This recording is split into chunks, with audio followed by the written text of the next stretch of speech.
I'm Martin Huxford. I'm a lighting and mirror designer.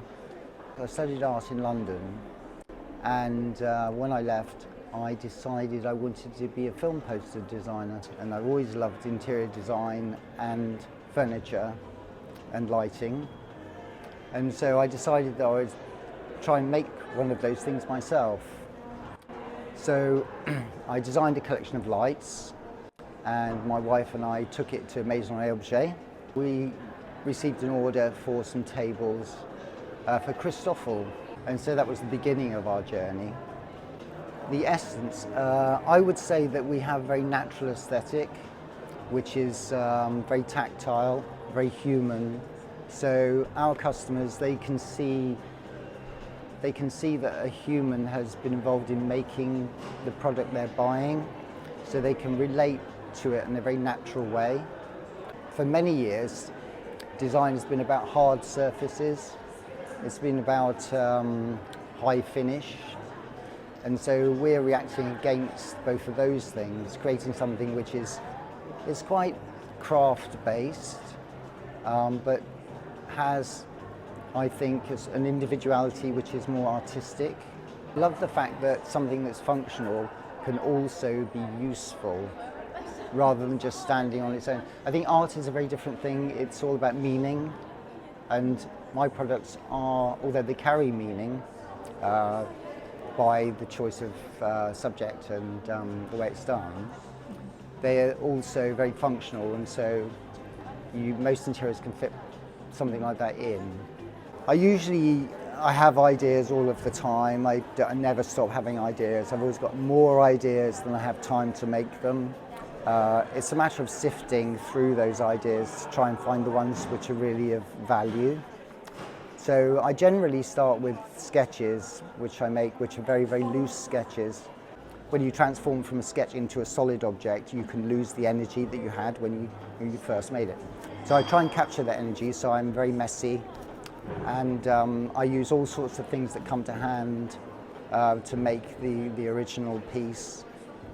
So we make an original piece, and then that would probably be in plaster, and then it might have like bits of polystyrene in it, or bits of hemp, or anything which is going to give me the effect that I want. And then I would go from there, and when that's finished, we can possibly make a mould if it's appropriate, and then the mould is used in a hand-filled way, so we would paste layers into the mould. And some things are just made in a sculptural way, where you have an armature and then you literally add plaster to the armature and build it up. And those are the more individual pieces, so those pieces will never be the same. They'll always be a little bit different. And so again, that's adding to the value for the customer, and they've got a unique piece. Yeah, my wife, obviously,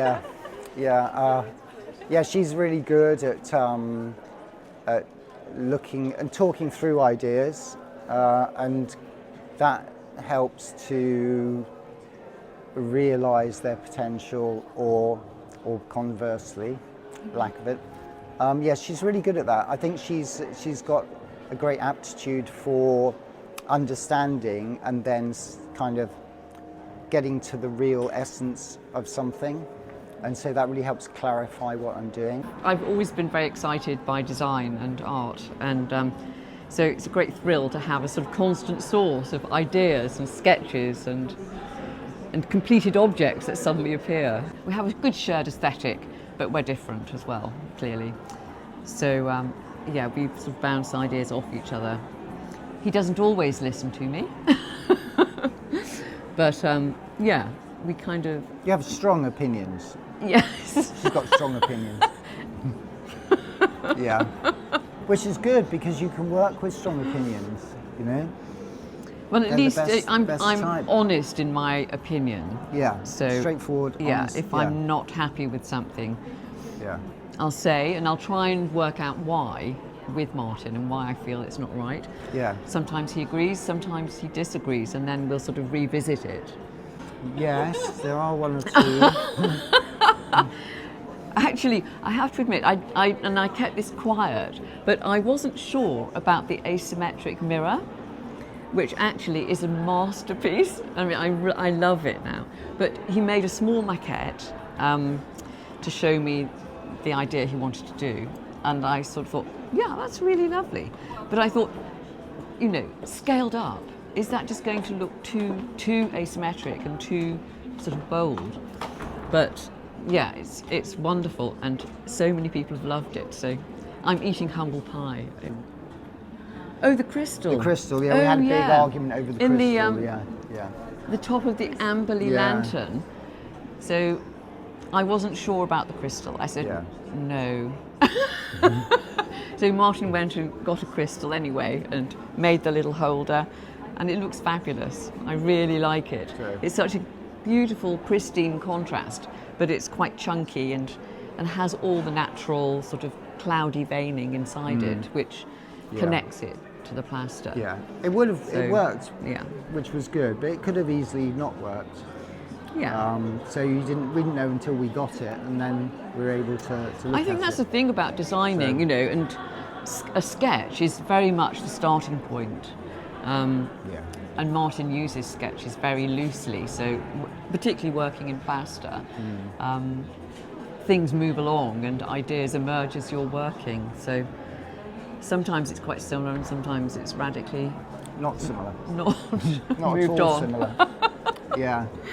The idea I always loved since he started were the wall lights and the little flowers, because he started off with just the little sort of crinkly flower, which I immediately loved. Because it's such a combination of, you know, it's quite sort of, it's a very bold flower. It's not a sort of delicate piece, No. but it really It's works. quite chunky, isn't it? the Yeah. flower? It's quite Yeah. good. So Yeah. yeah, that's one of my favourite pieces. Oh, good. The number of things we create will vary according to whether I'm making a really big piece or smaller pieces. So for this show, I created 7 new pieces. Generally, we would do 1 show a year at the moment. We have done 2 shows a year before. And we always make new things for the show. So say 6 or 7 pieces a year would not be unusual. The big thing that's helped me and continues to help me find my niche, because it's always a developing process, is to really stick to what you think is right and what you're really interested in. No matter what other people are doing, it's really important to try and develop your own sense, because only by developing your own sense will you make something distinctive. And that's really a journey that every creator does.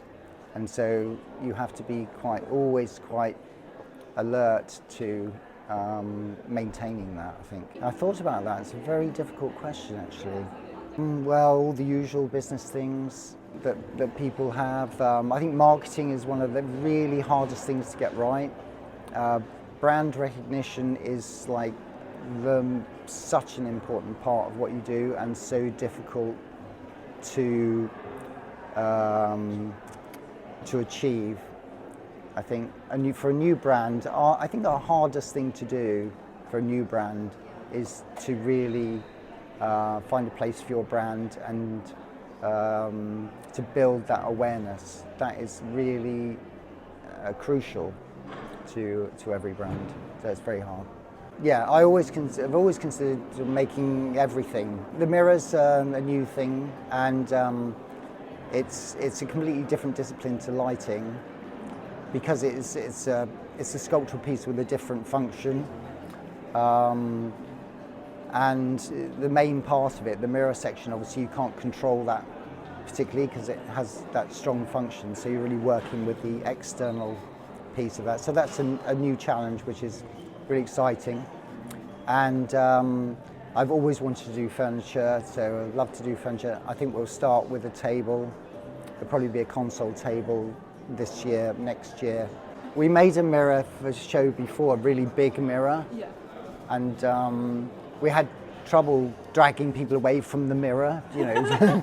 There was like, you know, there was a queue of people at the mirror. It's like, no, look at the lights. No, they just want to see the mirror. So, yeah, so I made the mirror a bit smaller this time. So, yeah, the balance has been good on the mirror, and so it's really had a lot of good feedback, the mirror. I think Martin may have said, I have more of a sort of overall idea about what's happening in the company and where we perhaps should be going in terms of strategy. They worked very closely with Martin on that, obviously. No. He's gets very absorbed in designing and making, and so I'll go, what about XYZ? And sort of, yeah, refocus, I suppose. Yeah. And I'm yeah. the primary you person. steer sometimes.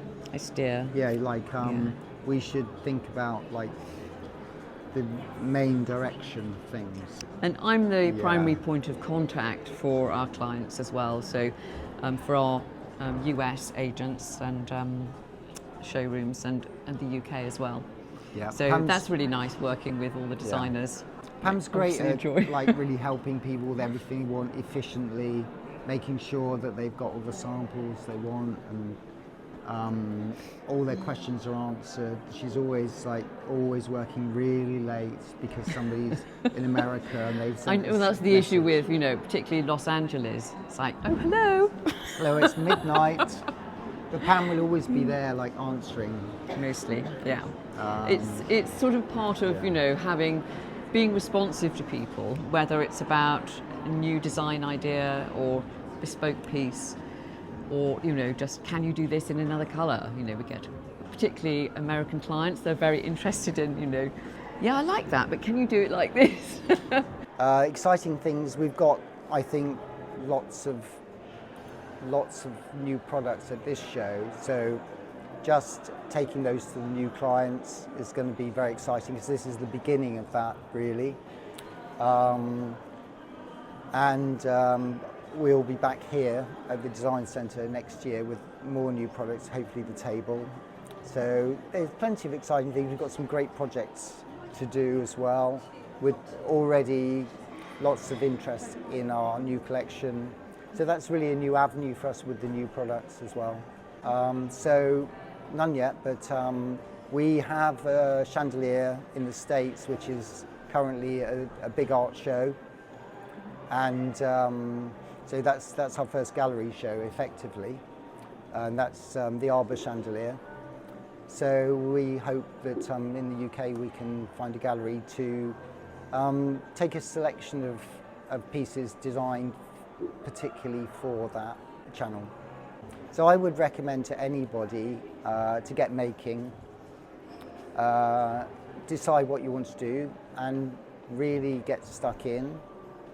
Don't hold back and think, one day I'd like to do this, or it's not quite right, I'm not going to do it yet. I would say just get on, make things, and put them on your Instagram, use all the social media, try and make friends with other people who are also excited about making things. And you never know what may happen. I do recommend college as well. If you have not been, I think that's a wonderful thing to do as well.